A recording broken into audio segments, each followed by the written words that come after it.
"You don't need to come tonight. Mother doesn't want you here." That was the text message sent by my husband on the night of the housewarming party for my mother-in-law's new estate. I replied briefly, "Understood, darling." They had ignored and humiliated me, so I decided to make them regret it.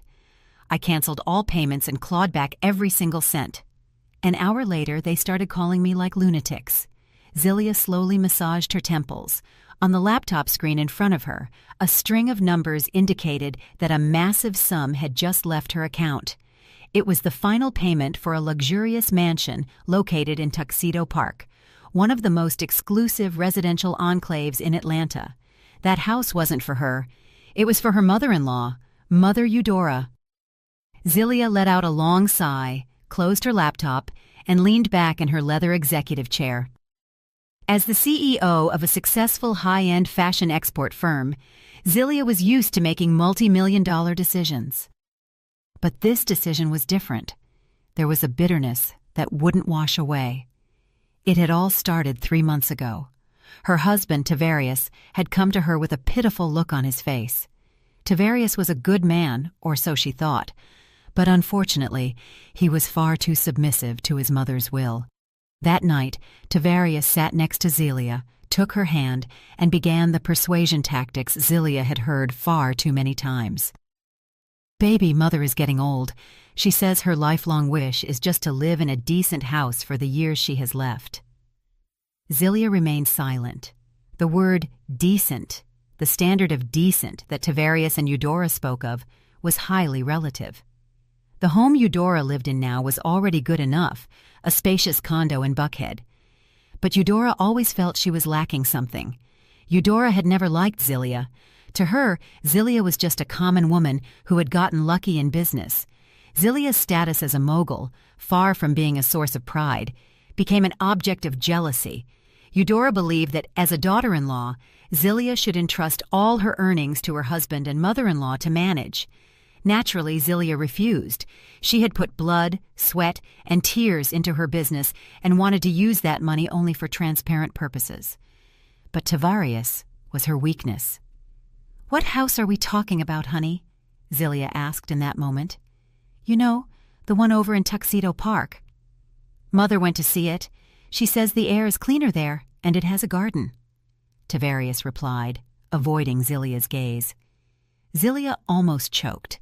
Tuxedo Park was one of the most expensive neighborhoods in Georgia.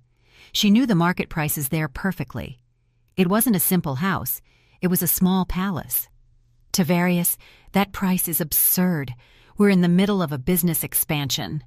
Zelia tried to negotiate. "Please, Zelia, just this once, for my mother. I promise that after this, she will never ask you for anything else. I feel so ashamed as a son not to be able to make my mother happy just this once." Tavarius began to use his main weapon, guilt. And as always, Zelia softened. She loved Tavarius and always held on to the hope that her sacrifice would finally make Eudora accept her. Thus began the process of buying the house. Zelia took care of everything. It was she who negotiated with the luxury real estate group, she who prepared the mortgage documents in her name, and she who paid the down payment, which amounted to a considerable percentage of her personal savings. Tavarius and Eudora only showed up to sign the initial contract, take photos for social media, and choose the paint colors. Throughout the process, Zelia felt like an ATM with legs. Every time they met, Eudora didn't ask how Zelia was. The questions were always the same. "How is the house coming along?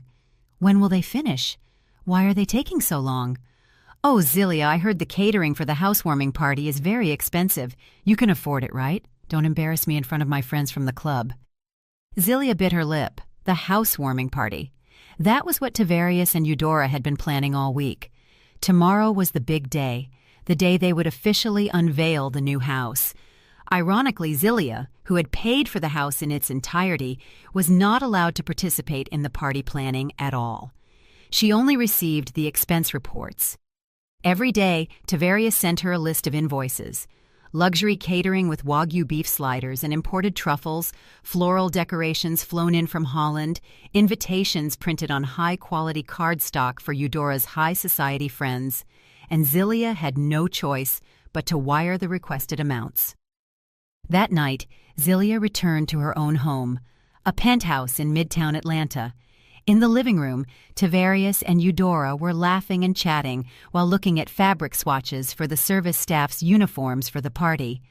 Zelia had no idea who these employees were. "Ah, Zelia, you're home," greeted Tavarius with a certain awkwardness. Eudora only glanced at her sideways and went back to focusing on the fabric catalog. "Yes, honey. Are the preparations going well?" Zelia put down her briefcase, trying to smile. "Of course everything is ready. Tomorrow will be the best party in Atlanta," Tavarius exclaimed. "I'm glad," Zelia said softly. "Oh, Mother Eudora, I just paid the rest of the amount for the house. It is now completely ours." Zelia expected at least a word of thanks. Eudora's reaction was unexpected. She didn't smile. She just nodded briefly. "Ah, good. It's what you had to do," she said brusquely. "Tavarius, I think this gold is more elegant than the silver. My guests will be impressed." Zelia felt as if a dagger had been driven into her heart. It's what you had to do. So all her efforts, the millions of dollars she spent, were considered just an obligation. Tavarius saw the change in his wife's expression and tried to shift the atmosphere quickly. "Of course, Mother. Let's do it in gold. Zelia, are you tired? Go take a bath." It was Tavarius's gentle way of excluding Zelia from the conversation. Zelia nodded weakly and headed to her bedroom. She felt stupid. Why was she still expecting something? Why was she trying to buy the recognition of someone who clearly hated her? She left the bedroom door ajar while changing clothes. She needed to catch her breath before facing them again. It was then that she heard Tavarius talking on the phone. Eudora seemed to have left already, and Tavarius was speaking with her again from the living room. Tavarius's voice was low but clearly audible. "Yes, Mother, everything is sorted. Zelia just transferred the entire remaining balance," Tavarius said. There was a brief silence. Zelia could only hear Eudora's faint voice on the other end of the line. Then Tavarius laughed. "Yes, Mother, don't worry. Our plan is safe." "Good. Are you sure she made the payment today? You know what you have to do after that?" Zelia's heart seemed to stop. Our plan is safe. What you have to do. What did all this mean? The ominous feeling she had been forcefully ignoring reared its head again. She tried to convince herself she had heard wrong, that it was just paranoia. But Tavarius's tone, the conspiratorial tone full of secrets, gave her goosebumps. Right after all her money was transferred, what was this plan they were talking about? The next day was D-Day for the inauguration of Eudora's house. The party was scheduled to start at 7 o'clock p.m. Zelia woke up with mixed feelings. The phone conversation from last night between Tavarius and Eudora wouldn't leave her head. "You know what you have to do?" That phrase repeated like a broken record. She tried to ask Tavarius in the morning, but her husband left the house early. "Honey, I have to go early to help Mother with the preparations. You take care of work at the company. Don't worry about anything," Tavarius said, putting on his shoes hurriedly. "Tavarius, I'll go with you. Can I help check the catering or something?" suggested Zelia. Tavarius's steps stopped. He turned around with an indecipherable expression. "No, Zelia. There are already a lot of people there, and it's chaos. You'll just get tired. You are the protagonist of this evening. Just come later, look beautiful, and that's it," he said. Then he hurriedly kissed Zelia's forehead and left. Protagonist. Zelia almost laughed bitterly. What kind of protagonist knows nothing about her own party? What kind of protagonist pays for the entire party but doesn't participate? Throughout her time at the office, Zelia couldn't concentrate on work. She looked at the party dress hanging carefully in her private office.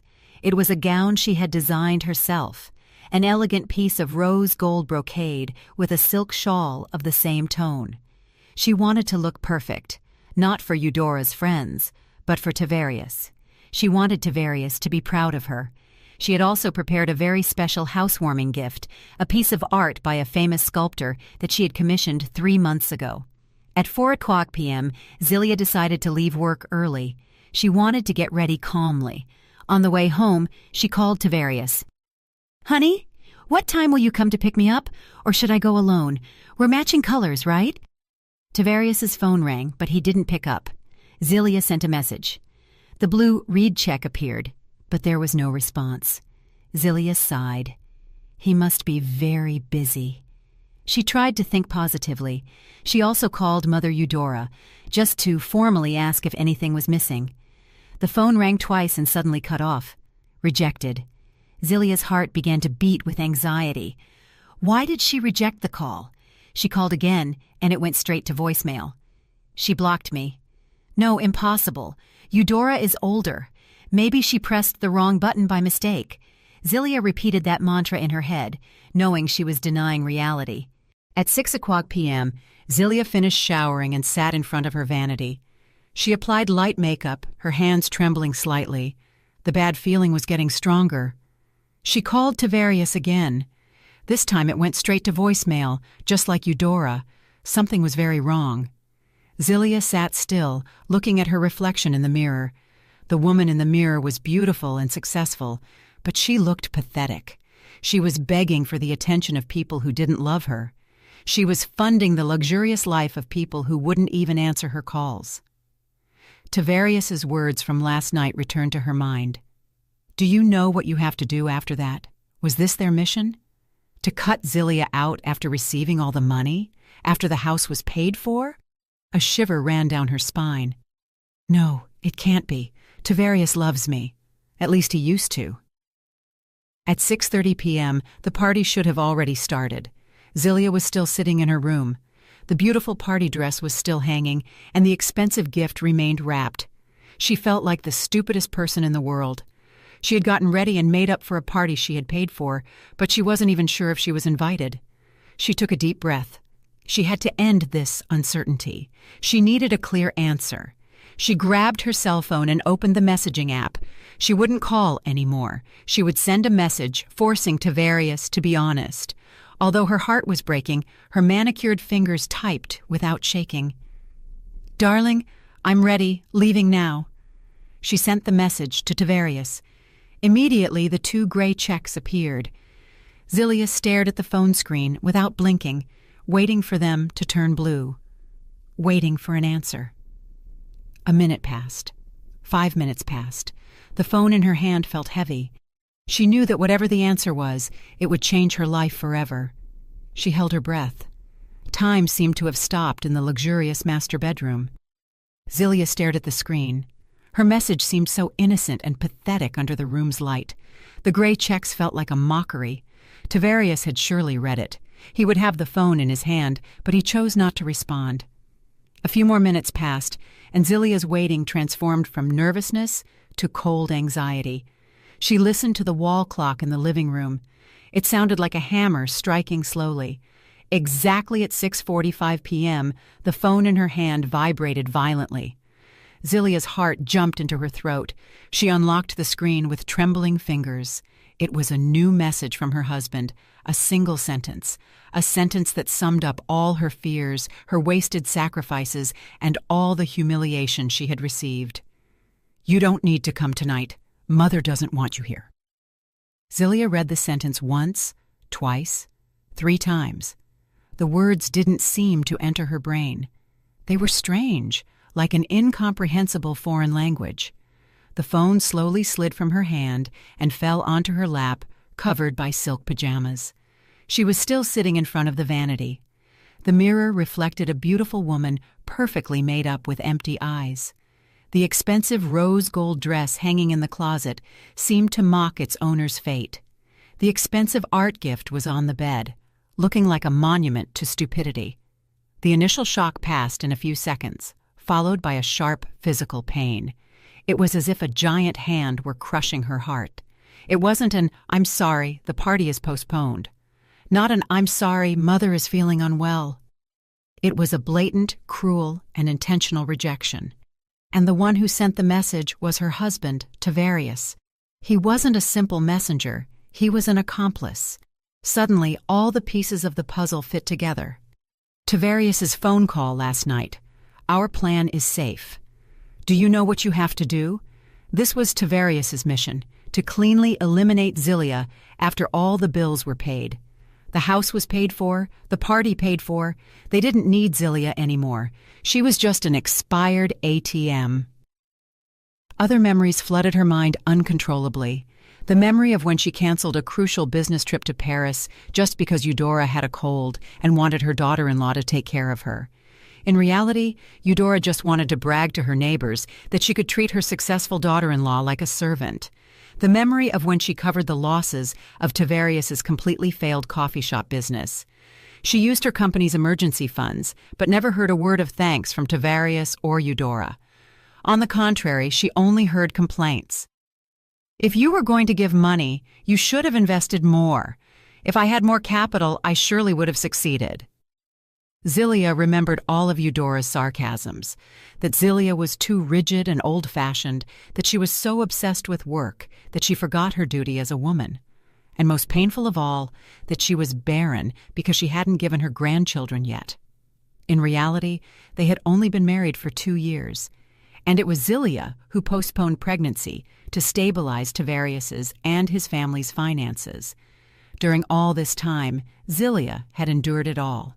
She swallowed it all for love of Tavarius. She always thought Tavarius was on her side, that he simply had a hard time between his wife and his mother. But this text message was proof. Tavarius wasn't having a hard time. He had chosen, and he hadn't chosen Zelia. Tears began to accumulate in her eyelids, hot, stinging, full of humiliation. She almost sobbed. She wanted to scream, throw things, cry like a madwoman. But the moment she looked at her reflection in the mirror, something different happened. The tears stopped at the edge of her eyelids. Anger, cold and clear as dry ice, began to flow through her veins. The pain didn't disappear, but it changed shape. It turned into power. She was no longer the weak woman lamenting her fate. She was Zelia, the woman who built a business empire with her own hands, the woman who negotiated with international clients, the woman who didn't fear making difficult decisions. And tonight, she would make the most difficult and simultaneously easiest decision of her life. She wasn't a victim. She was an investor who had just realized her investment was rotten. And what does a smart investor do when they know the investment is rotten? She cuts her losses.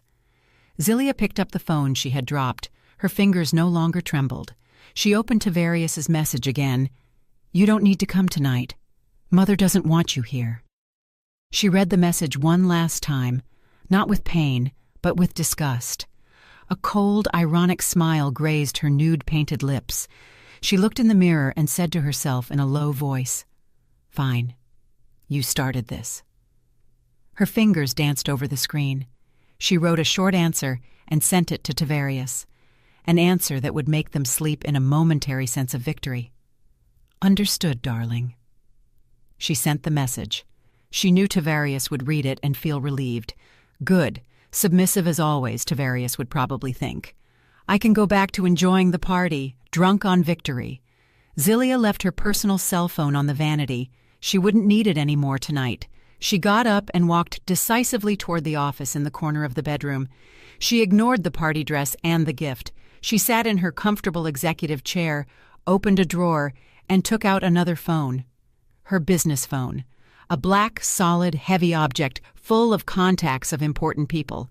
The screen of the business phone lit up, showing a photo of her smiling with confidence. This was the real Zelia, the CEO Zelia, the Zelia who controlled everything. She took a deep breath and exhaled slowly. The air in the room felt heavy. She knew she would burn bridges in the next hour, but she also knew she had to do it to build a new palace on the ashes. Her finger touched the screen and searched for the first name on the speed dial list. The name was Mr. Sterling, Private Banking. The game had just begun. At 7:00 p.m., Zelia pressed the call button. The call connected to Mr. Sterling, her private banker, who had managed her assets for the last 5 years. Sterling was a true professional. Madam CEO, good evening. It's been a while since you called outside business hours. A calm, deep voice was heard on the other end. Mr. Sterling, good evening. I'm sorry to bother you. I have several urgent requests that must be processed tonight. I hope you aren't busy. Zilia's voice was completely different from a few minutes ago. There was no trace of emotion or doubt. There was only a cold and clear instructional tone. Sterling caught the gravity. Of course, ma'am. I am ready. How can I help you first? Zilia began. Immediately cancel all direct debits and scheduled transfers from any account in my name to Tuxedo Park Realty or related accounts, effective from this very moment. HOA fees, bills, whatever. Understood? I will cancel all direct debits related to the real estate agency. Mr. Sterling could be heard typing on the computer. Anything else? Yes, this is key, continued Zilia. It concerns the final wire transfer of $2 million I made this afternoon. I know the funds have already reached the developer's account, but I want to know whose name is on the purchase agreement for that property. Sterling verified the data.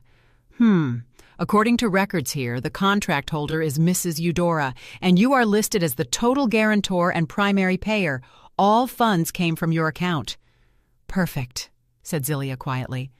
Mr. Sterling, contact the bank's legal department immediately. I want to freeze that transaction. I want to recover my funds.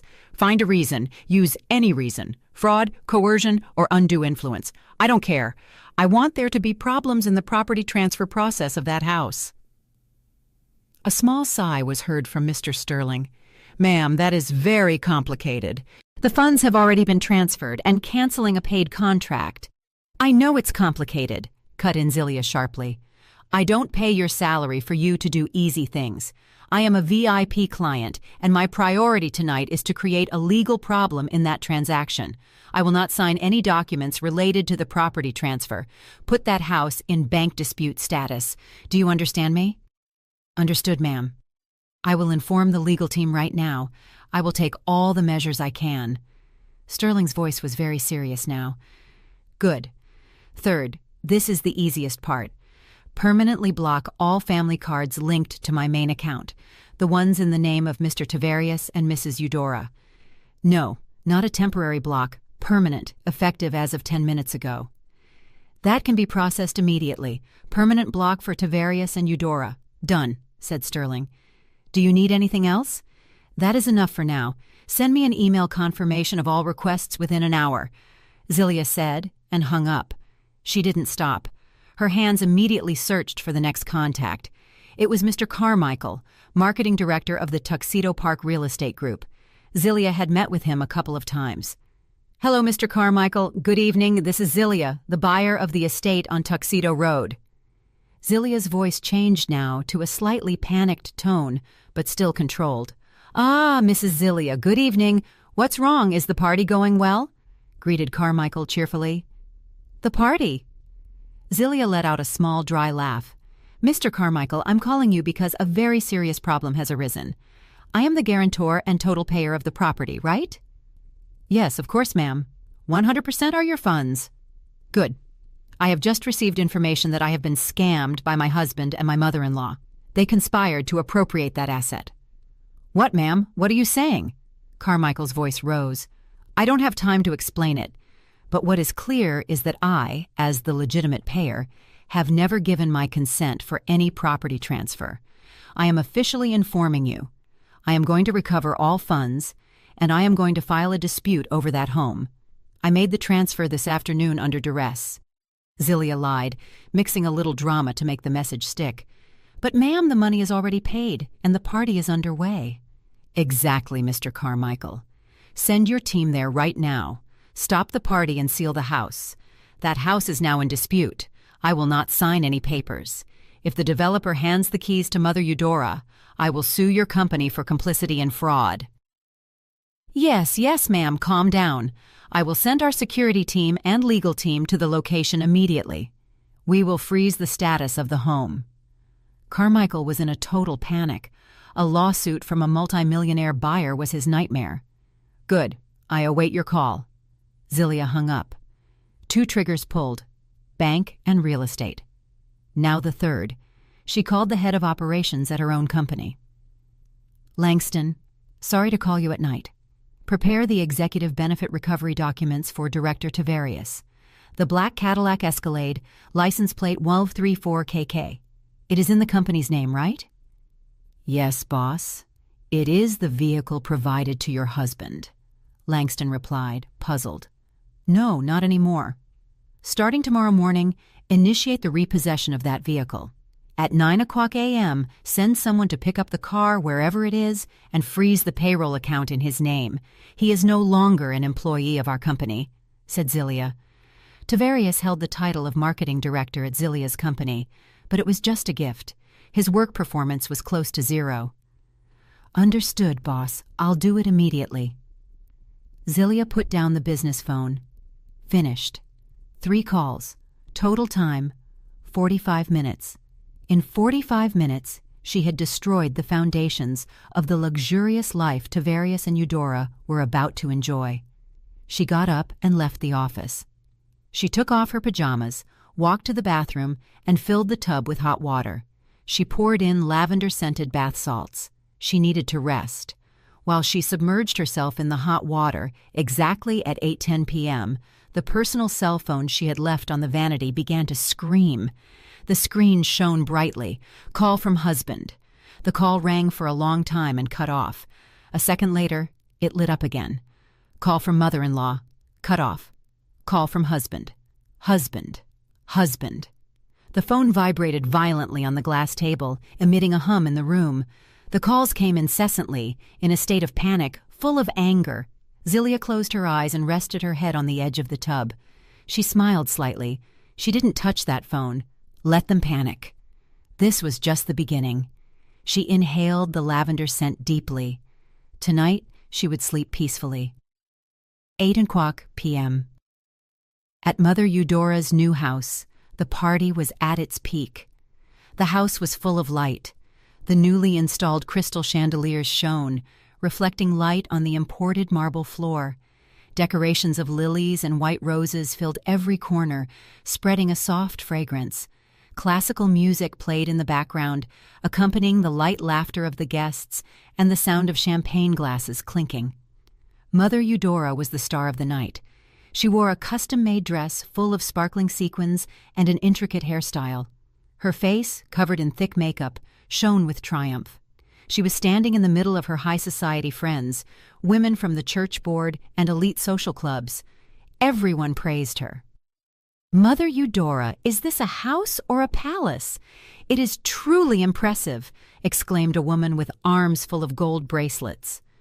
Oh, it's not that big of a deal, Eudora replied, feigning modesty while waving her hand to show off her new diamond ring. It's all thanks to my Tavarius. He is a son who knows very well how to please his mother. Tavarius is truly an exemplary son, and how lucky he is to have gotten a wife like Zillia. They say her business is very big, right? Another intervened. Upon hearing Zillia's name, Eudora's face hardened for a moment, but she quickly changed her expression to a forced smile. Ah, Zillia, yes, she works a lot, she said with a nuance implying that working hard was something shameful.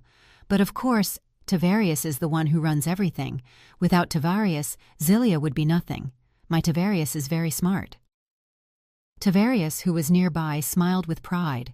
He felt like a king. He had achieved it. He had fulfilled his mother's greatest dream. He had proven to be a successful son. He looked at his wristwatch. It had been almost an hour since he sent the last message to Zillia. His wife's response, understood, had reassured him greatly. Zillia was submissive as always. Now he could enjoy this party without interruptions. He felt he had everything successfully under control, both his capricious mother and his rich wife. Just at that moment, the catering manager, Mr. Boudreau, approached him with a tablet and a somewhat rigid smile. Mr. Tavarius, good evening. Excuse the interruption. According to the contract, the remaining 50% of the catering must be paid during tonight's event. Ah, of course, said Tavarius calmly. It was expected. He took a platinum credit card out of his wallet. It was a family card with an unlimited limit that Zillia had given him. Charge it here. Mr. Boudreau took the card and swiped it through the portable terminal. A few seconds later, he frowned. "I'm sorry, sir. It has been declined." Tavarius's smile trembled a little. "What? Declined? Impossible. Try again. It must be bad reception." Mr. Boudreau tried again. "It's still declined, sir. It says transaction rejected." Quiet murmurs began to be heard around them. Some guests standing nearby saw the scene by chance, and Tavarius's face began to burn. "I have another card," he said a bit nervously. He took out a black metal card that looked very exclusive. It was also a family card from Zilia. He handed it to Mr. Boudreau. "This one will work for sure." Mr. Boudreau swiped the card. The result was the same. "This one is also declined, Mr. Tavarius. It says, 'Card permanently blocked.'" "It is cancelled." Tavarius almost shouted. "What do you mean blocked?" "That can't be." He started to panic. Shame was spreading through his entire body. He could feel the guests' gazes fixed on him. "I'm sorry." Mr. Boudreau's voice was now firmer and colder. His polite smile disappeared.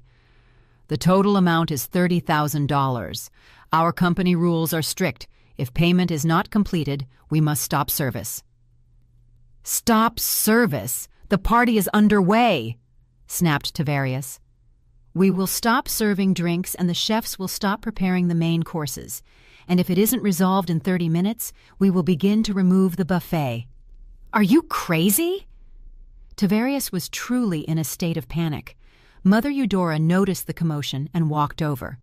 "Tavarius, what's wrong? Why does Mr. Boudreau look angry?" Eudora's voice remained arrogant. "There is a problem with the credit cards, ma'am," said Mr. Boudreau directly, showing no more respect. "The catering cost has not yet been paid." Eudora's eyes widened. "What, Tavarius? Why hasn't it been paid yet? Where is your wife? Why hasn't she taken care of this?" Just at that moment, the second chaos arrived. The classical music stopped suddenly. All the guests turned toward the entrance. There stood 3 men in black suits. They weren't guests. Their faces were serious and tense. The one in the center, who seemed to have the most authority, was Mr. Carmichael from the real estate group, whom Tavarius also knew. "Ladies and gentlemen, good evening. We are sorry to interrupt the party." Mr. Carmichael's voice rang loud and clear in the suddenly silent space. "I am Director Carmichael of Tuxedo Park Realty. I am looking for Mrs. Eudora and Mr. Tavarius." All eyes turned now to Tavarius and Eudora. The two seemed to be under spotlights on a stage. "What? What is happening, Mr. Carmichael?" asked Tavarius. His voice was shaking. "A very serious administrative problem has arisen," said Carmichael, approaching. He no longer cared about party etiquette. "We have just received a notification from the bank and our legal team. Mrs. Zilia, primary payer and total guarantor of this home, has withdrawn her consent for this transaction." "What?" screamed Eudora. "Withdrawn consent? What does that mean? This house is paid for. My son's wife paid for everything." "That is the problem, ma'am." Carmichael's voice was cold. "She paid, and she has filed the dispute. Mrs. Zilia alleges circumstances of fraud and coercion. As the legitimate payer, she never consented to hand over the keys to you. The funds transferred this afternoon have been frozen by the bank at her request. Legally, this house is currently in dispute." Silence. It was so quiet you could hear the ice melting in a guest's glass. Dispute. Eudora's face turned pale as a corpse. "What should we do?" asked a guest, breaking the silence. "This party is over," said Carmichael firmly. "For legal security, we ask all guests to leave the premises immediately. This house will be temporarily sealed by us until the legal situation is clarified." Chaos erupted. The guests, those high society ladies, didn't need to be told twice. They hurried out murmuring. Some even laughed blatantly. The best party had turned into hell in an instant. "This can't be!" shouted Tavarius. He took out his cell phone. He had to call Zilia. He dialed his wife's number with trembling hands. The phone rang. No answer. He called again. No answer. "Answer, Zilia! Answer!" shouted Tavarius desperately. Eudora, seeing Tavarius in panic, took out her own phone. "I'll call her. Surely she is afraid of me." Eudora called. Rejected. She called again. Voicemail. She called again. In the silent bathroom, amidst the lavender scent, Zelia watched the screen of the phone vibrating violently on the vanity. Call from husband. Call from mother-in-law. Call from husband. The phone screamed ceaselessly. Zelia simply smiled, closed her eyes, and enjoyed the hot water enveloping her body. The chaos in the disputed house was progressing rapidly. The high society friends who praised Eudora to the skies were now scattering like rats abandoning a sinking ship. Their faces full of fake smiles now showed a mixture of surprise, pity, and above all, malicious glee. The hottest gossip of the year was unfolding before their eyes. "My lord, having the house sealed like that? What a shame," whispered a lady to her friend as they walked quickly toward their car. "I knew they didn't have the capacity to buy a house like that. Surely the daughter-in-law bought it and now she's gotten angry. They deserve it," replied another, hurriedly taking photos of the front of the house where the developer's security team was starting to arrive. Eudora stood frozen on the marble terrace that minutes ago was her stage of victory. She was shaking violently, but not from cold. It was from anger and unbearable shame. Her shiny dress now looked like a clown costume. The thick makeup on her face was starting to run from cold sweat. "Tavarius! Why isn't she picking up the phone?" screamed Eudora hysterically. She looked at Tavarius with wide eyes. "This is all your fault. Why did you send her that message? Why did you tell her not to come?" Tavarius, who was repeatedly pressing the call button, froze. His mother's confession in front of the developer's team and the remaining catering staff was a fatal mistake. Mr. Carmichael from the real estate agency arched an eyebrow. "Ah, so you intentionally prevented the paying party from attending her own event. This further supports Mrs. Zelia's allegations." "You don't care," shouted Eudora. She turned back to Tavarius. "Keep calling. Tell her to come here. Tell her to tell these people it's all a misunderstanding. Hurry!" "I'm trying, Mother. She's not answering," replied Tavarius. He was also ashamed, but the panic was greater. He didn't know what to do. While mother and son argued, Mr. Boudreau from the catering gave a signal to his team. "Pack it up."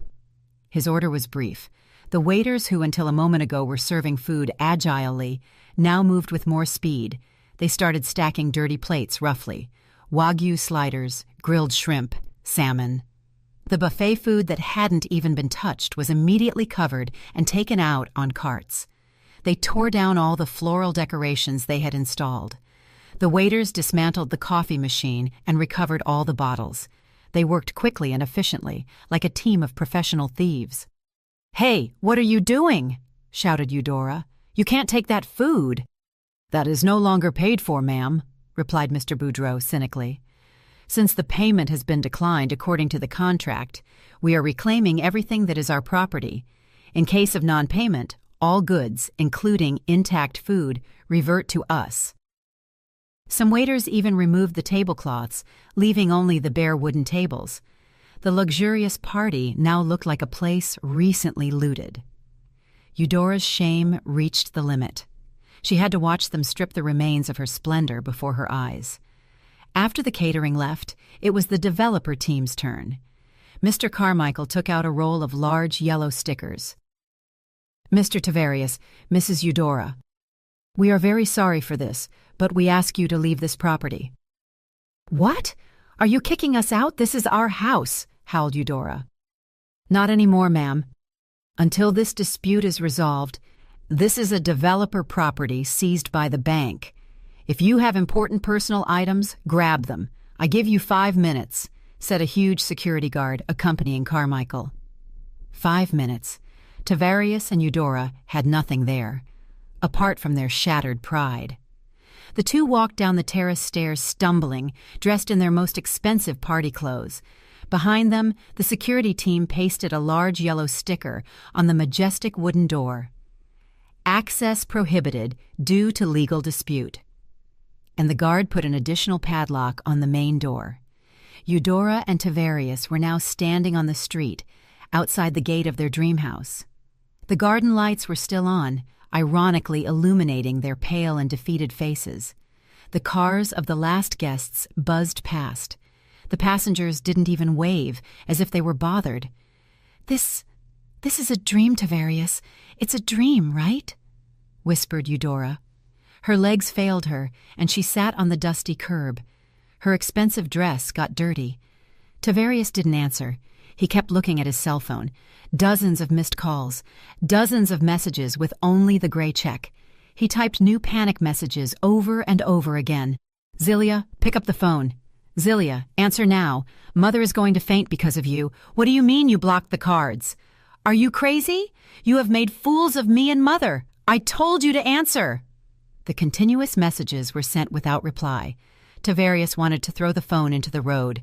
He was desperate, furious, and scared. In her apartment, Zilia finally came out of the bathroom. She was wearing comfortable cotton pajamas. Her hair was wrapped in a towel. She picked up her personal phone that was still vibrating. She saw Tavarius's angry and panicked messages. She read all those messages with a calm expression, and her elegant fingers wrote a response. She didn't answer the avalanche of questions from Tavarius. She just wrote a simple sentence, direct and piercing precisely through the heart of his arrogance. Is something wrong, darling? You told me Mother didn't want me to be there. The message was sent. 2 blue checks. In front of the sealed house, on the dark sidewalk, Tavarius's phone rang. It was Zilia's reply. Tavarius opened it hurriedly. Eudora, seeing a faint hope, also tilted her head. They read that sentence together. Is something wrong, darling? You told me Mother didn't want me to be there. Silence. In that moment, Tavarius and Eudora realized this wasn't an accident. It wasn't a bank system error. It wasn't a misunderstanding. This was revenge. Zilia knew. She knew everything, and she had planned all of this. Tavarius's face changed from panic to terror. Eudora's face changed from anger to pure fear. They had just realized. They hadn't insulted a submissive daughter-in-law. They had woken a sleeping dragon. The street outside the luxurious Tuxedo Park subdivision was cold and silent, very different from the splendor of the party they had just experienced. Eudora and Tavarius were now literally on the street. After being humiliated and expelled, they stood on the curb like 2 beggars in expensive clothes. The Ubers they tried to hail passed by several times. They probably didn't want to pick up passengers in the place where there had just been a commotion. Finally, after enduring the shame for almost 30 minutes, a car stopped to pick them up. The interior of the car was full of a suffocating silence. Tavarius sat in the front seat. His fingers tapped on the phone keyboard relentlessly, sending angry messages without response. Eudora sat in the back, leaning against the window. Her pale face was now deformed by repressed anger. Her luxurious dress itched on her sweat-dampened skin. The driver glanced at them sideways in the rearview mirror, sensing the tension, but kept quiet. "Where are we going?" asked the driver quietly as they approached the highway entrance. Tavarius remained silent. He didn't know what to answer. Should they go back to that small old house his mother always complained about, or to Zilia's apartment, that luxury penthouse in Midtown? "To Peachtree Street," whispered Eudora from the back seat. Her voice was hoarse. "We have to see that woman. We have to make her cancel all this." Tavarius nodded. "To Peachtree Street, please," he told the driver. He had to talk to Zilia. This surely was just a bluff. Zilia loved him. Surely he could change Zilia's mind again. If he got a little angry and begged a little, Zilia would go back to being the submissive wife he knew. When they arrived at the lobby of her luxury apartment building, Tavarius encountered the first problem. He swiped the access card at the lobby door. A red light turned on. Failure. He tried again. Failure. Access denied. Tavarius cursed under his breath. "Now what?" shouted Eudora. "The card isn't working," growled Tavarius. "Mr. Tavarius." A lobby security guard approached them. "I'm sorry, but at the owner's request the use of your card has been suspended." "Owner? I am her husband." Tavarius began to explode emotionally. "I'm sorry. Rules are rules. We must contact Mrs. Zilia's unit first to obtain permission for your entry," said the guard firmly but politely. Eudora's face turned red as a tomato, expelled from her new house, and now she had to ask permission like a guest to enter the apartment she considered her son's. This was a new layer of unbearable humiliation. The guard called on the intercom. "Good evening, Ms. Zelia. Security. Mr. Tavarius and Mrs. Eudora are in the lobby. Can I let them up?" There was a brief silence. Tavarius held his breath. If Zelia rejected them in the lobby, his life was over. Zelia's calm voice was heard over the intercom. "Let them up. I'm waiting for them." Tavarius felt a little relieved. "You see? She's waiting for me," he told the guard, and dragged his mother by the arm toward the elevator. The elevator seemed to move too slowly. Tavarius straightened his wrinkled shirt. Eudora fixed her crooked hair. They were preparing for war. Ding! The elevator door opened on the penthouse floor. Tavarius didn't need to knock. He saw the house door was ajar. He pushed the door roughly. "Zelia, what does all this mean?" he shouted as he entered. The scene inside the apartment left him stunned. Zelia wasn't crying, nor scared, nor in panic. She was sitting comfortably on the living room sofa in cotton pajamas with wet hair wrapped in a towel. In front of her on the coffee table was a steaming cup of ginger tea. She looked calm and fresh, as if she had just enjoyed a home spa. A brutal contrast to Tavarius and Eudora, who were dirty, exhausted, and full of anger. "Sit down," said Zelia softly. Her voice was calm like pond water. "Sit down?" Eudora took a step forward, shouting, "You make us go through that shame and tell us to sit down? Do you know what you have done?" "Look, Zelia, I don't know what game you're playing, but this has gone too far," intervened Tavarius. His voice trembled between anger and fear. "You humiliated us in front of everyone. You canceled my cards. You sealed Mother's house. Are you crazy?" Zelia stared at Tavarius. She searched in her husband's eyes for some trace of the man she once loved. She couldn't find anything, only fear and selfishness. "Crazy." Zelia finally opened her mouth. Her voice didn't rise, but it was sharp. "Who is crazy? Me, who worked to the bone to buy the house of your dreams, or you, who enjoy my money while insulting me behind my back?" Tavarius remained silent. "That I humiliated you?" Zelia let out a small laugh without humor. "Didn't Mother herself say she didn't want me to go? I just followed orders. I didn't go. I simply recovered everything that is my property." "Your property!" shouted Eudora. "Nothing here is yours. Everything you have is thanks to my son Tavarius. Without my son, you would be nothing. All your assets are also my son's assets." Her son's assets. Zelia looked now at her mother-in-law. The slight smile disappeared, replaced by a cold look Tavarius had never seen. "Let's talk facts, mother-in-law. I founded this company 6 years before I married Tavarius.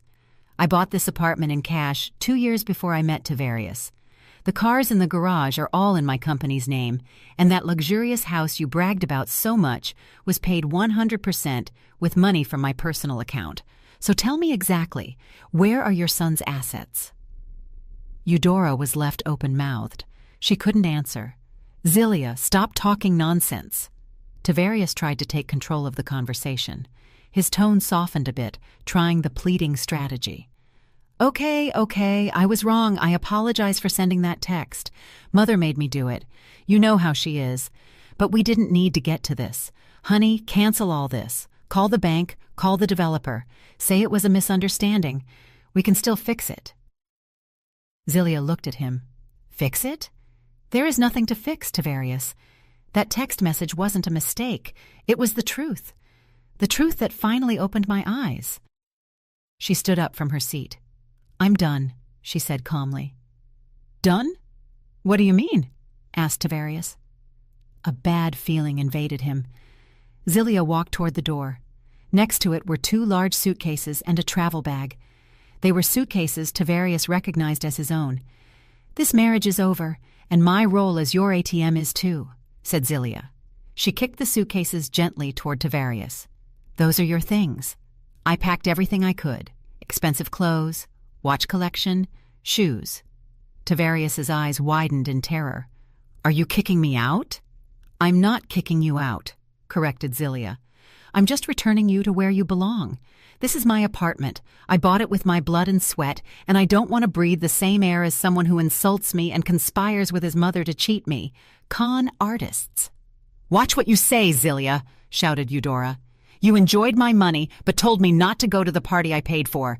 If that isn't a scam, what is? Replied Zilia sharply. Now please, get out, both of you.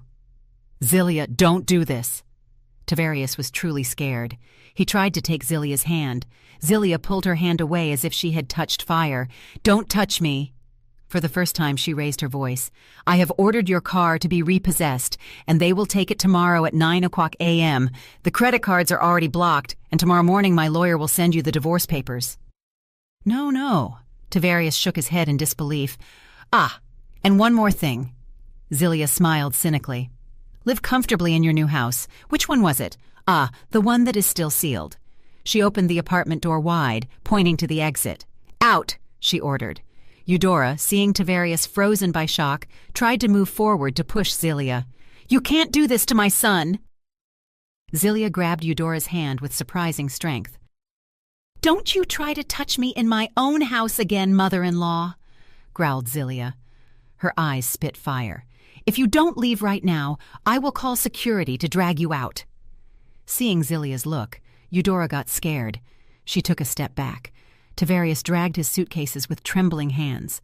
He looked at Zilia one last time, seeking mercy. What he found was a steel wall. He and his mother left the penthouse. The moment they crossed the threshold, Zilia said, Goodbye, Mr. Tavarius. Goodbye, Mother Eudora. And the door closed. The sound of the double lock turning from inside was heard. Click, clack. Tavarius and Eudora were standing in the cold, luxurious hallway. Next to the pile of suitcases, they were now officially homeless. Tavarius hit the hallway wall in frustration. Ah, Zilia, open up! We can still talk, Zilia!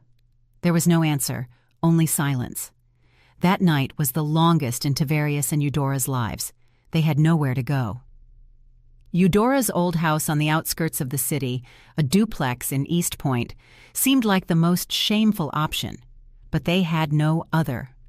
Go to a hotel? With what card would they pay? All of Tavarius's cards were blocked. The cash in his wallet was barely enough to pay the Uber there. Finally, they arrived at the old house past midnight. The house, which had been empty for weeks, smelled stale and was full of dust. Eudora, still wearing her party dress, exploded in anger. This is all your fault, Tavarius. If you had been firmer, if you hadn't depended so much on that woman's money. Eudora blamed her son, forgetting that she was the source of all the material demands. It was you who told me to send that message, replied Tavarius, not holding back. It was you who said you didn't want to see her face at the party. They argued violently in the middle of the dusty living room, surrounded ironically by Tavarius's expensive suitcases. That night they slept in narrow rooms with broken hearts and full of mutual resentment. The next morning, reality hit them harder. Tavarius woke up to the sound of his cell phone. It wasn't a call. It was the alarm. 9:00 a.m. In that moment, he remembered something. The car. He ran out. Sure enough, in front of his mother's small building stood his white Cadillac Escalade, Zilia's company car. Two burly men got out. Tavarius tried to shout, but he saw the car was already parked outside the house fence. The man simply approached him. Mr. Tavarius, we are the asset recovery team for the company. Director Zilia has ordered the repossession of this vehicle, said a man showing the work order. Tavarius couldn't do anything. He could only hand over the keys docilely. He watched as the luxury car he drove with pride drove away, driven by someone else. Now he really had nothing. The blow didn't end there. Around 11:00 a.m., while Tavarius and Eudora ate a miserable breakfast of coffee and stale bread, a motorcycle courier stopped in front of the house. Documents for Mr. Tavarius and Mrs. Eudora. Tavarius went out reluctantly. The courier handed him two thick brown envelopes, one for him, one for his mother. Eudora took the envelope suspiciously, tore it roughly. Upon seeing the logo at the top of the letter inside, her eyes widened. Tuxedo Park Realty, she read in a low voice. It was an official notification. It informed of the cancellation of the purchase contract due to the dispute filed by Mrs. Zillia and the rejection of payment. It said that a large part of the deposit already paid would be lost as a penalty and costs for damages for the canceled party. The house is gone," whispered Eudora weakly. Her body swayed. If she hadn't held on to the doorframe, she would have fallen. Tavarius didn't hear her. He was distracted with his own envelope. The envelope was thicker. It had the logo of a famous Atlanta law firm. Upon opening it, his heart beat like crazy. "Divorce complaint." The words jumped out. Tavarius read page by page with trembling hands. It wasn't a simple divorce. It was a lawsuit for division of assets, but Zillia and her lawyer had prepared it very thoroughly. The lawsuit was detailed with clarity. Zillia requested the divorce based on unfair treatment, fraud, and financial exploitation by the husband and his family. The most terrible part was the annexes. There were dozens of pages, copies of bank statements showing the flow of millions of dollars from Zillia's account to Tavarius's and Eudora's accounts, transfer receipts for the house payment receipts for all catering and decoration expenses, copies of the property deeds for the apartment and company assets bought long before the marriage. And the claim was clear. Zillia demanded a strict separation of assets. All her separate property was untouchable. As for the marital assets, which were almost nil since Tavarius had no income, Zillia said she was willing to divide them. But the most devastating thing was that Zillia demanded Tavarius return all company benefits he had enjoyed, considering them as personal debt. Tavarius sat on the floor of the dirty porch. Finished. He was completely finished. Zillia wasn't just divorcing him, she was destroying him financially to the root. "Tavarius, what does your letter say?" asked Eudora urgently, seeing her son's pale face. Tavarius handed her the papers without a word. Eudora read. She didn't understand all the legal terms, but she understood the words divorce complaint and claim for damages. The anger that had been extinguished for a moment exploded again inside Eudora, but she knew that getting angry wouldn't solve the problem. She had to change tactics. Her cunning began to work. "No," whispered Eudora. She narrowed her eyes. "She can't do this. She still loves you, Tavarius. She's just angry." "Angry? She is ruining us, Mother." "Then we have to make her anger pass," said Eudora. A grotesque idea formed in her head. "We have to ask for forgiveness. We have to soften her heart again.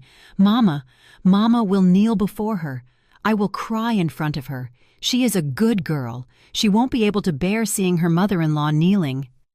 Tavarius looked at his mother. He knew exactly what she was planning. It wasn't a sincere apology. It was theater. But they had no other choice. That afternoon, the two went by Uber to Zillia's company, dressed in humble clothes. Eudora even messed up her hair on purpose to look more pathetic. They arrived at the majestic lobby of the fashion company. Seeing the pitiful appearance of Tavarius and Eudora, the reception staff stopped them immediately. "Who are you looking for?" "We came to see Director Zillia. I am her husband, Tavarius." "Director Zillia is in a meeting, but your names are already on the list," said the receptionist, looking at the computer screen. "Mr. Tavarius and Mrs. Eudora are on the restricted access list, so you cannot enter the company." "What?" Tavarius hit the reception counter. Just at that moment, the elevator door opened with a ding. Zillia came out accompanied by two executives. She was wearing a navy blue suit that gave her an imposing look. Her face looked fresh and focused, as if last night weighed nothing on her. She was laughing slightly while talking about something with the executives. Seeing Zillia, Eudora ran immediately and began her performance. "Zillia, my daughter!" Eudora threw herself on the floor on her knees, trying to grab Zillia's legs. "I was wrong, daughter! I was wrong!" Eudora screamed, crying, attracting the stares of the entire lobby. Employees passing by stopped immediately to whisper, "I am a sinner. I was crazy. Don't divorce Tavarius, daughter. He is having a very hard time. Look at us. We are so miserable. Please forgive me." Tavarius stood behind her, putting on the saddest and most convincing face he could. Zelia stopped. Her smile disappeared. She looked down at the person wallowing at her feet, looked at Eudora, and looked at Tavarius. There wasn't an ounce of compassion in her eyes, only deep disgust.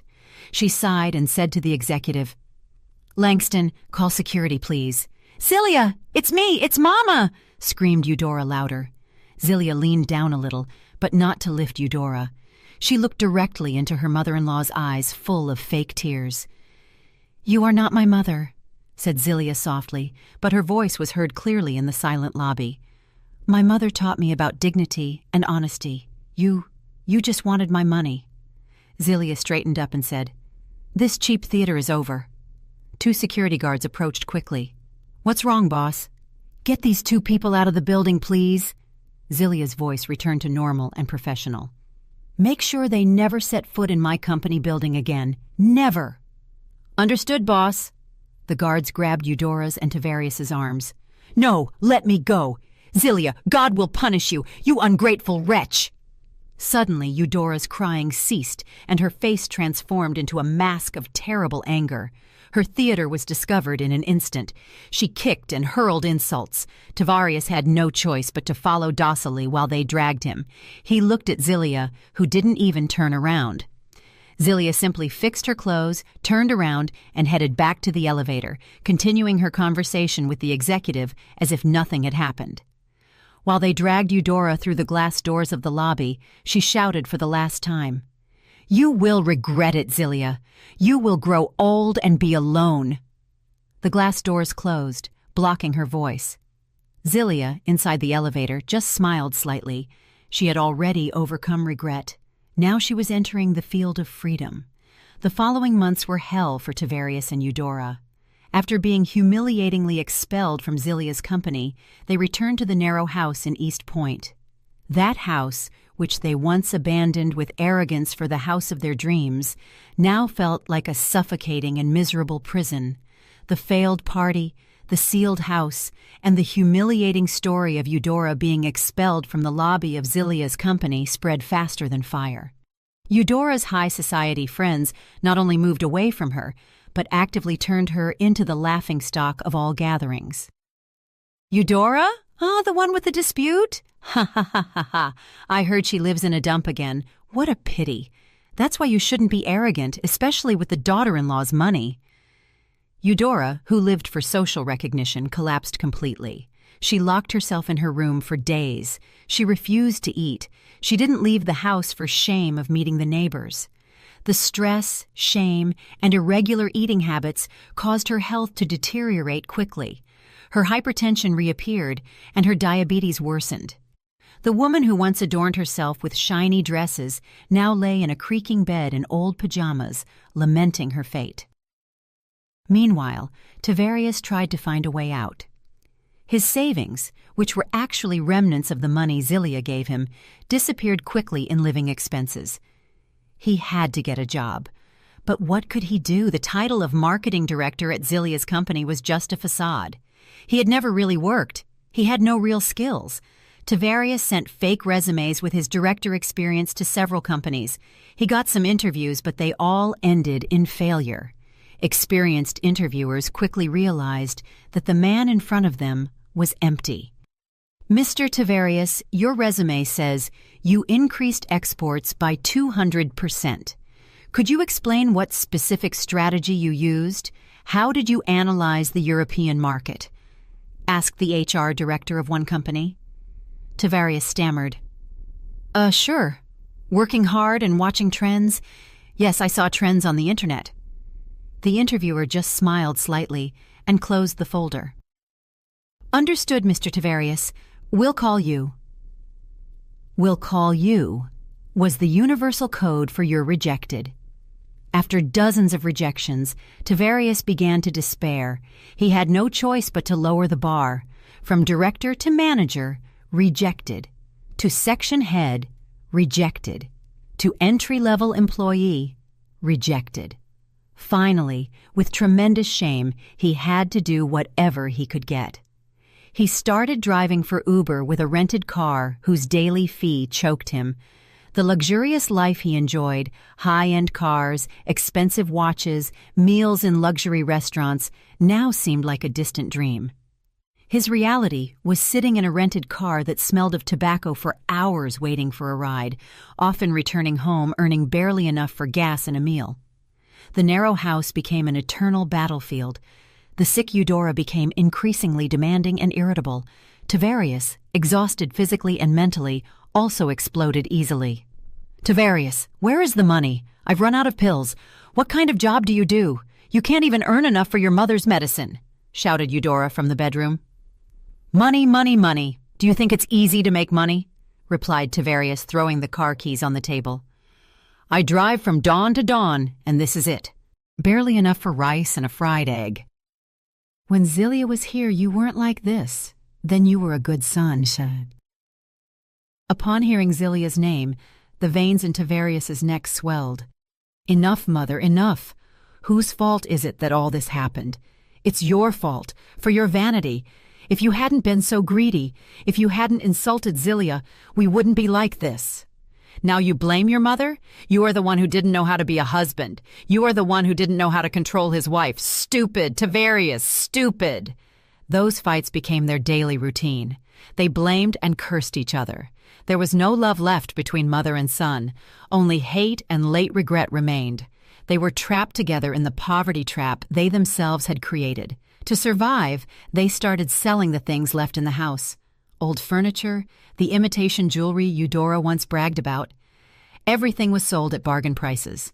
The divorce process between Tavarius and Zelia was quick. Zelia asked for nothing more than her rights, and since all assets were originally hers, Tavarius ended the marriage with nothing more than his pile of suitcases and a mountain of debt related to the company benefits Zelia's lawyer claimed from him. One afternoon, after earning a pittance driving passengers all day, Tavarius stopped the rental car on the side of the road. He was tired and hungry. He opened his phone to look at social media and distract himself a little. Just then, he saw a post from a famous news account. It was a video of an interview. A face he knew too well appeared on the small phone screen. It was Zelia. Zelia looked very different. She looked more radiant. Her clothes and bearing seemed even more elegant. She was being interviewed on a famous business program. "Director Zelia, congratulations. We heard you recently signed the biggest export contract of the year with a famous Milan fashion brand," asked the host. Zelia on the screen smiled. A calm and confident smile. "Thank you. It is all thanks to my team's effort. We recently launched a new fashion line using eco-friendly recycled materials, and the response from the European market has been very good.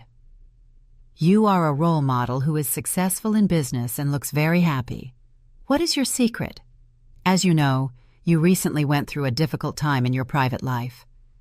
Zelia laughed slightly. "Difficult time? I don't see it that way. I think it was a cleansing process. Sometimes, for a room to be clean and fresh again, you have to take out the trash. My secret is simple. I focus on what I can control and let go of what is a burden." Tavarius turned off the phone screen with trembling hands. Take out the trash, let go of the burden. That was him. He and his mother were trash in Zelia's eyes. He hit the steering wheel of the car. He wasn't angry with Zelia. For the first time, he was angry with himself, angry at his own stupidity. He saw what he had lost. He had a diamond, but he threw it away to chase a grandiose and empty house. And now he had nothing. Meanwhile, Zelia was giving an interview in an air-conditioned TV studio, and ex-director Tavarius was sitting alone in a hot rental car with an empty stomach and a shattered heart. Karma had fulfilled its mission perfectly. A year had passed since that disastrous inauguration night. For Tavarius and Eudora, it was a year of pain, but for Zelia, it was 365 days of freedom and growth. Her divorce was officially finalized 6 months ago. The judge accepted all of Zelia's demands. Since Zelia's proof of ownership was so strong and clear, the division of assets was smooth. Tavarius, who tried to fight claiming a share of the company, only made a fool of himself in court. His lawyer couldn't prove even $1 of contribution from Tavarius, but Zilia's lawyer easily proved the hundreds of thousands of dollars Tavarius had siphoned from the company without contributing anything. Tavarius left the court as a totally defeated man. Freed from the burden of a toxic marriage, Zilia poured all her energy into two things: her business and her own happiness, and the results were amazing. The eco-friendly fashion line Tavarius saw on his phone was an international success. Her company grew exponentially. She opened 2 new factories and hired hundreds of employees. She hadn't just recovered, she was flying much higher than before. The Zilia of now was another person. She was still a soft-spoken woman, but now she had an aura of confidence and unshakable determination. She no longer hesitated when making decisions. She didn't try to please everyone. She had learned that her self-worth was not determined by the approval of others, especially not a man like Tavarius or a mother-in-law like Eudora. To celebrate the company's achievements and the first anniversary of her freedom, Zilia decided to organize an event, not a vanity-filled society party like Eudora wanted. She held an appreciation event in a much more meaningful place, a large community center and youth shelter in Atlanta that she had been supporting quietly. The center's hall was decorated simply but lively. There were no imported flowers or luxury catering costing thousands of dollars. Instead, there were colorful balloons, large cakes, and hundreds of delicious meal boxes ordered from a home catering business run by single mothers she sponsored. Her guests of honor weren't celebrities with gold bracelets, but orphans laughing happily and elderly people smiling sincerely. Zilia was sitting on the floor with the children, wearing a simple white dress that looked very elegant. She was feeding a small child and smiling widely when the child babbled. There was no burden on her face. There was only peace. "I am here," said Zilia, giving a brief speech not as a company director, but as a person who wants to share her gratitude. "The last year has taught me a lot, especially about letting go." She looked at the sincere faces in front of her. Sometimes the best thing we can do is let go. Release the burden. Let go of the past, and let go of the people who sicken our soul, because only with empty hands can we receive new, more beautiful blessings. The event ended with a joint prayer. Zilia symbolically handed over a large donation for the complete remodeling of the shelter building. The staff and children cried with emotion and prayed endlessly for Zilia. Almost at the same time, in another corner of the dusty and hot city, there was a long line in front of a modest building with a sign that said, "Soup Kitchen, Friday Distribution." People in old clothes, tired faces, and empty gazes waited in silence with empty bowls or lunchboxes. In the middle of that line were 2 people who contrasted but were equally miserable. A thin, sickly-looking old woman leaned on a younger man wearing an old, twisted bandana. The man, dressed in a faded T-shirt, stared ahead with a lost look. They were Eudora and Tavarius. This was their new reality. After Tavarius lost the rental car for not paying the fee and lost his driving job, they were left completely broke. They lived on the compassion of neighbors and now survived by waiting in lines at soup kitchens. "Move up a bit, Tavarius. I'm hungry," complained Eudora. Her voice was weak, but it still held a brusque tone. "Patience, mother. The line is always long," replied Tavarius. There was no emotion in his voice. "This is all your fault. If you hadn't been so foolish back then—" "Mother," cut in Tavarius for the first time. He didn't interrupt her with anger, but with a deep weariness. "Enough. It's no use. Just wait in line. It's almost our turn." Eudora was surprised by Tavarius's tone of voice and closed her mouth. She looked at her son and looked at the line. Finally, she realized. There was no one left to blame, nor was there anything left. This was the end of everything. Back at the community center, the event had ended. Zilia walked alone through the beautiful garden, enjoying the soft sunset breeze. Her assistant approached. "Boss, the car is ready. The interview with the International Business Magazine is scheduled for 5. Zilia nodded. She looked at the sunset sky starting to turn red. She felt peace. She had forgiven Tavarius and Eudora. Not for them, but for herself. She forgave to release the remaining toxins of the past. As she walked toward the car, a thought crossed her mind. She remembered the Xylia, who was once willing to sacrifice everything to buy a luxury house for her mother-in-law, just to be insulted. She smiled slightly. Once I was desperate to buy them a house, she thought, as she opened the door of her own car, since she didn't need a chauffeur. But in exchange, God gave me something much more expensive. God gave me a palace they can never seal. A palace called freedom. She got into the car, adjusted her scarf, and drove toward the future she had created herself. Did you like the story, and which city are you listening from? Let's meet in the comments. If you liked the story, you can support me by sending a super thanks so I can keep bringing more stories like this. Thank you so much for your sweet support. I'm looking forward to your comments on the story.